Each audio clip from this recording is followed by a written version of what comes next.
I am Stefano Rovetta from the University of Genova, Italy, and in this talk I will present joint work with Grażyna Stochastic of the University of Opole in Poland, along with my colleagues from the University of Genova, Alberto Cabri and Francesco Masulli.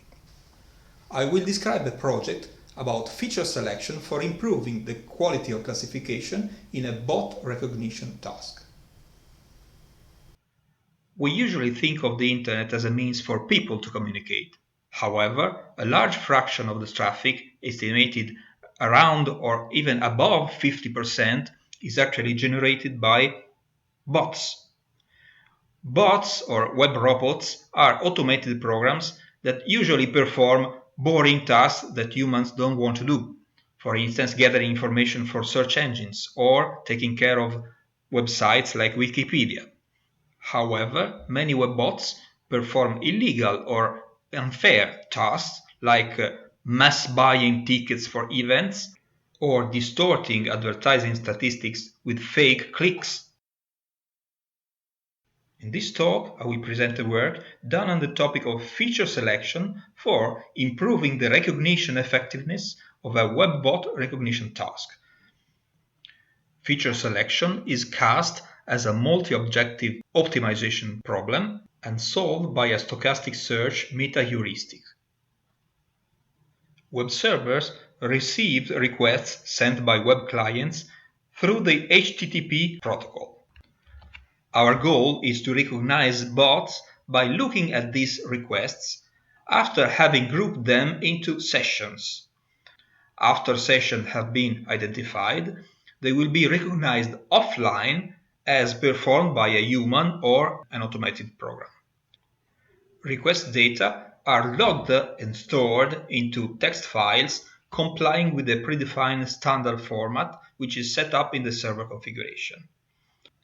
From the information contained in these log files, several features can be computed that describe sessions themselves.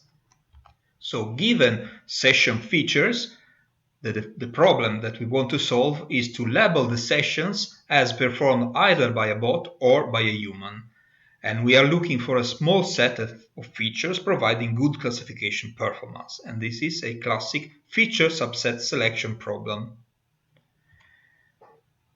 There are many types of feature selection problems. We can distinguish them by the goal, which may be ranking features or simply taking a subset of features or other. In addition to improving the classification performance, we may want to have an economic representation or to gain insight in the phenomenon at hand. In general, each feature selection problem has a solution that is defined by a quality criterion or metric, a search strategy, and a quality evaluation strategy. Search strategies may proceed forward or backward, or a mix of the two. For evaluating the quality metric, we may use a filter approach which optimizes beforehand some quality index. The wrapper approach optimizes the classifier performance directly. This needs multiple retraining, but it's most reliable of all. Then there are embedded methods which can be used only with classifiers that already include them. For our problem, we will represent our features as strings of bits. Each bit will determine whether a given feature is present or not in the selected pool. The size of the search space is therefore exponential, and we will need some strategy also to explore it. Since we want to improve classification performance, we have to look at several indices of quality. The first one is the size of the selected pool of features, but there are also indicators about the classification performance. These are usually in pairs. For instance, we may have precision and recall that give us information about the quality of the classifier on the negative class and on the positive class. In other words, our optimization problem will be multi-objective. Multi-objective optimization deals with problems that are defined by more than one objective function. These functions are usually conflicting and should be optimized simultaneously. The output of a multi-objective optimization problem is a set of several solutions which are, in a sense, equivalent to each other. Equivalence is defined by the notion of Pareto optimality or Pareto efficiency. Solution X is said to be Pareto optimal if, according to all objective functions, this solution is not worse than any other solution, and according to at least one objective function, it is better than another solution. A Pareto optimal solution is also called non-dominated solution. In addition to having multiple objectives, our problem is also characterized by a discrete search space. A classic meta-heuristic optimization problem suitable for discrete optimization spaces is simulated annealing. This method is inspired by a metalworking technique called annealing, by which the temperature of a piece of metal is raised and then left to decrease slowly. In this way, the material will reach a low energy configuration, and a similar procedure can be used to find a configuration in an optimization space where the objective function is low. In more detail, the simulated annealing procedure takes discrete steps in the optimization space.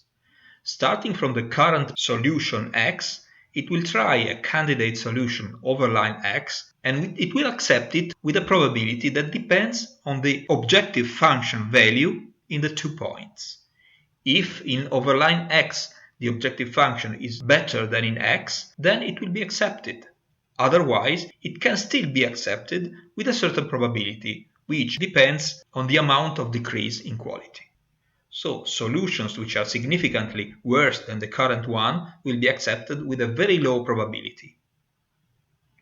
The stochastic component allows the method to search effectively the discrete optimization space. It turns out, however, that stochasticity is not required.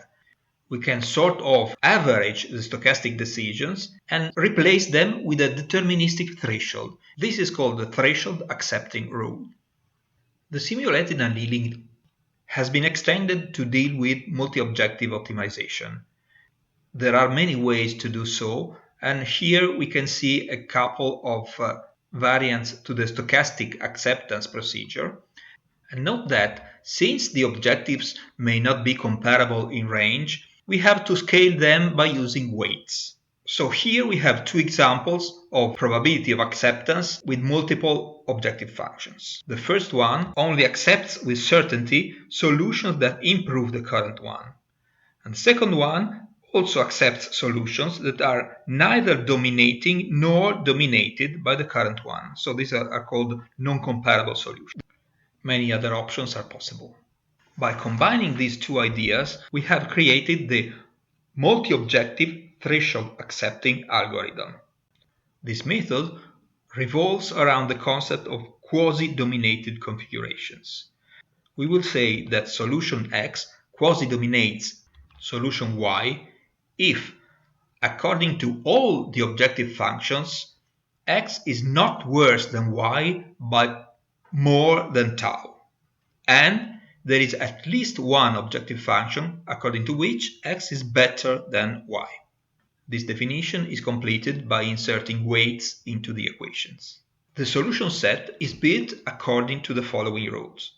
Every accepted solution is added to the current Pareto set pi. Then, at the end of the procedure, all the non-Pareto optimal solutions that are in pi are removed. And now we move on to the experiments that we have performed to test the effectiveness of the method. We implemented the multi-objective threshold accepting rule by using a wrapper strategy, which means that at every iteration we have to compute a classifier. The 3 objectives that we consider are feature set size that should be minimized, precision and recall which should be maximized. The optimization space is composed of bit strings of length 50. The neighborhood in which to search candidate solutions will be defined by those solutions that have Hamming distance less than 3 with respect to the current solution. In other words, to find a new candidate solutions, we simply flip or change value to at most 3 bits in the current solution. We have produced a parallel implementation using MPI-CH using 20 processors. The classifier that we used was a simple nearest neighbor rule. In a previous study, we found that the nearest neighbor rule is a good classifier for this kind of problem, and it is computationally inexpensive.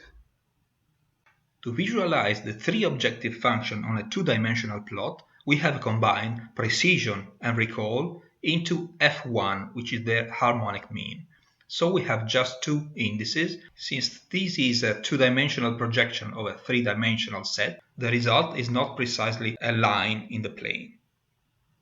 We can observe that the highest values for f1 are reached for the smallest number of features. This means that, at least in this region of the search space, increasing the dimensionality of the feature set doesn't help.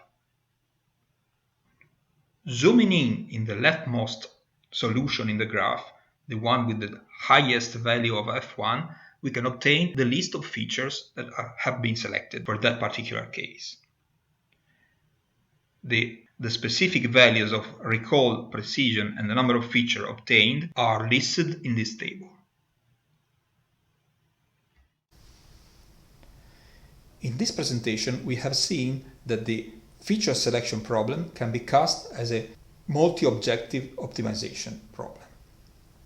We have studied the search component, and what remains to be done is to use this method to actually find important features for the task of recognizing bots.